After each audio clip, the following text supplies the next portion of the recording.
Welcome back in. This segment of the Sports Source is brought to you by Parkside Cabin Rentals. If you're looking for a mountain getaway this summer, now is the time to book. Check out all their floor plans at parksidecabinrentals.com and then check out the weekday prices. Always a great deal at Parkside Cabin Rentals. The fifth Vols selected in the NFL draft, the only defensive player selected in the draft, Byron Young. He was all SEC at Tennessee. One of the more incredible stories, I think, where he's essentially out of football, not knowing if he'll have a football future, working at Dollar General, finds an opportunity, ends up at Tennessee, all SEC, and then he's a day 2 pick. He goes to the LA Rams with the 77th overall selection.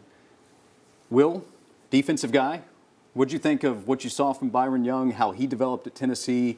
He said his best football is still ahead of him, which you want to be the case if you're heading to the NFL. But with him, I can see that being the case. What do you think with Byron Young? I agree. I mean, I think there are a couple things that translate for Byron Young. One, he's got some speed off the edge, but where he did really well was in games, pass rushing games. That's where he got a lot of his pressures and a lot of his sacks.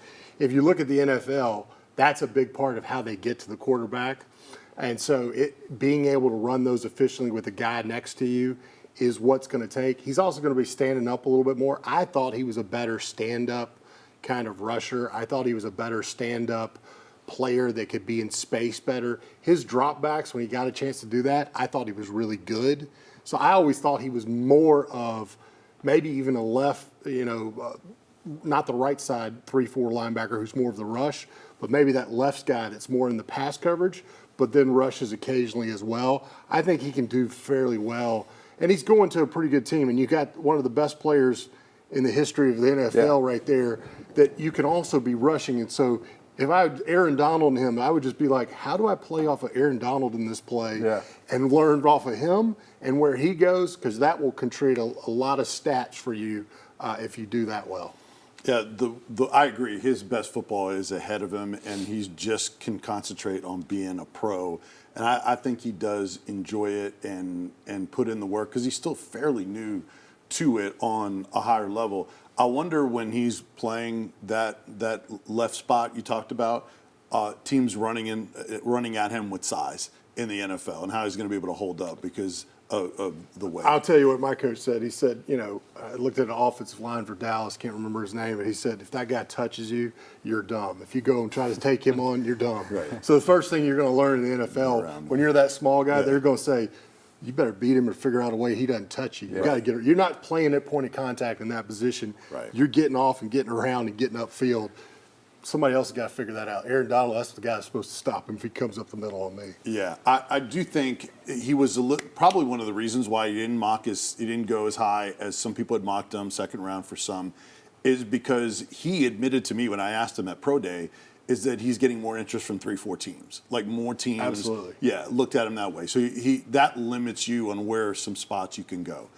And if you look, and I won't bore everyone with those names, if you look at the names of the outside backers, now that the Rams have had all these salary cap issues and they've moved on from Leonard Floyd, their leading sacker last year, if you saw the competition, most people probably wouldn't recognize those names. No, it's like second-year guys and rookies. A seventh-round pick and then like 3 undrafted or 3 free agents. So he's got a great shot to be to get playing time and be an impact on that Rams defense. I guarantee, I think probably day one he's probably a third-down pass rusher for them on a lot of series. I guarantee, I think he probably splits snaps in the first part of the NFL season this year.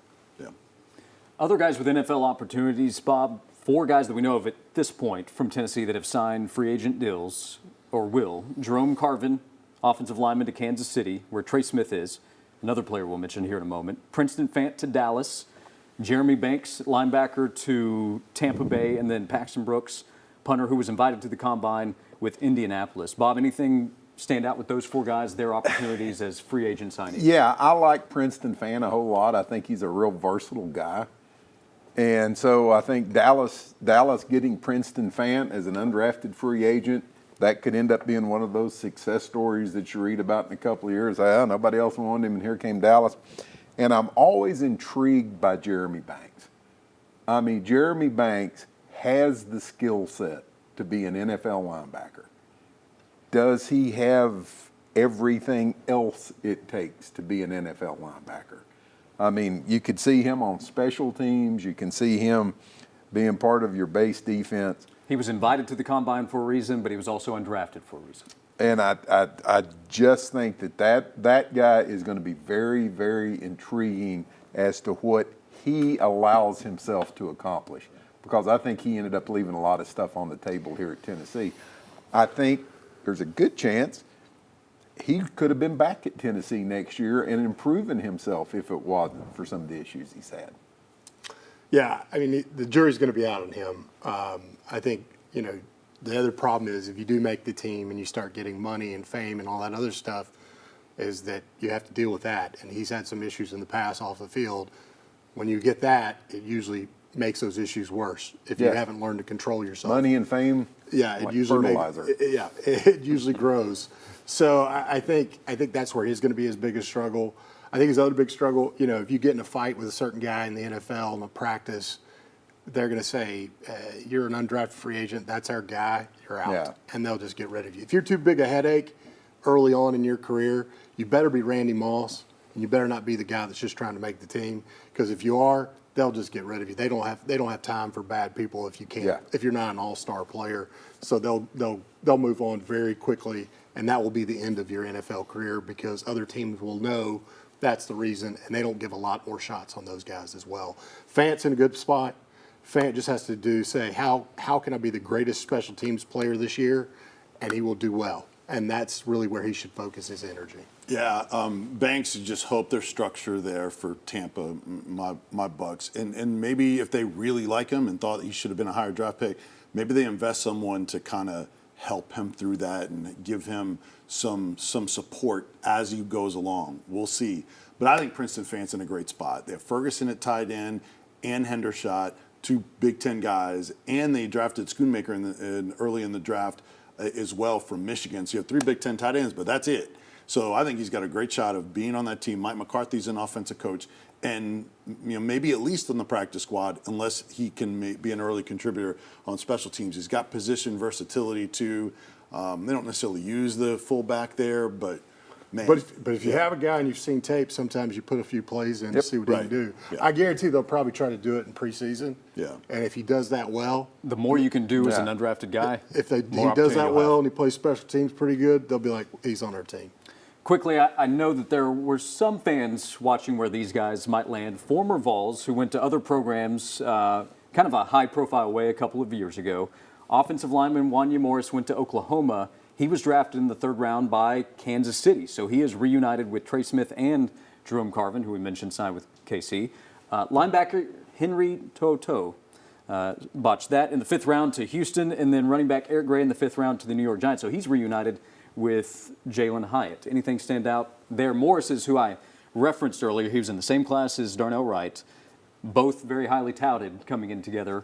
Darnell goes top 10, Wanya goes in the third round, which is still really impressive, but not top 10.